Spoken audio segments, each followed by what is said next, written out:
Hello మామస్ first day Khaleja 4K collections. Mahesh ఊరమా సూచకోత. Tollywood super star Mahesh Babu Khaleja cinema box office దగ్గర వరల్డ్ వైడ్గా గ్రాండ్గా రిలీజ్ను సొంతం చేసుకోగా అన్ని చోట్ల ఎక్సలెంట్ కలెక్షన్స్తో దుమ్మారం లేపే రేంజ్లో మొదటి రోజు మాస్ రచ్చ చేసింది.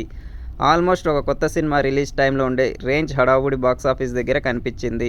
సినిమా తెలుగు రాష్ట్రాల్లో అడ్వాన్స్ బుకింగ్స్తోనే మాస్ బీభత్సం సృష్టించగా మొదటి రోజు ఎక్సలెంట్ హౌస్ఫుల్ బోర్డులతో అన్ని చోట్ల వీర లెవెల్లో మాస్ కుమ్ముడు కుమ్మేసింది సినిమా. దాంతో తొలి రోజు ఇప్పుడు బాక్సాఫీస్ దగ్గర సినిమా తెలుగు రాష్ట్రాల్లో ప్రెజెంట్ ట్రెండ్ను బట్టి చూస్తుంటే అవలీలగా 5 నుండి 6 కోట్ల రేంజ్లో గ్రాస్ కలెక్షన్స్ని అందుకునే అవకాశం ఎంతైనా ఉంది. ఇక ఆఫ్లైన్ టికెట్ సేల్స్ను లెక్కలు అంచనాలు గనక మించిపోతే ఈ లెక్క మరింత పెరిగే అవకాశం కూడా ఎంతైనా ఉందని చెప్పాలి. ఇక cinema Karnataka, rest of India కూడా రిమార్కబుల్ ట్రెండ్ని చూపించగా ఓవర్సీస్లో కూడా అన్ని చోట్ల సాలిడ్ జోరునే చూపించింది. నార్త్ అమెరికాలో సాలిడ్ జోరు చూపించిన ఆస్ట్రేలియా, యూకే అలాగే ఇతర చోట్ల కూడా కుమ్మేసింది. మొత్తం మీద సినిమా వరల్డ్ వైడ్గా ప్రెజెంట్ లెక్కలు బట్టి చూస్తుంటే మొదటి రోజున వరల్డ్ వైడ్గా 7 కోట్ల నుండి 8 కోట్ల రేంజ్కి తగ్గని వసూళ్లు అందుకునే అవకాశం ఎంతైనా ఉందని చెప్పాలి.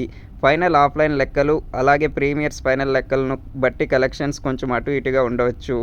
ఓవరాల్గా బాక్సాఫీస్ దగ్గర రిమార్కబుల్ జోరుని చూపించిన కలేజా సినిమా టాలీవుడ్ రిలీజ్లలో వన్ ఆఫ్ ది బిగ్గెస్ట్ నుండి అన్నీ అనుకున్నట్లు జరిగితే బెస్ట్ ఓపెనర్గా మాస్ బీభత్సం సృష్టించే అవకాశం ఎంతైనా ఉంది. ఇక అఫీషియల్గా సినిమా బాక్సాఫీస్ దగ్గర మొదటి రోజున సాధించే కలెక్షన్స్ బీభత్సం ఏ రేంజ్లో ఉంటుందో చూడాలి.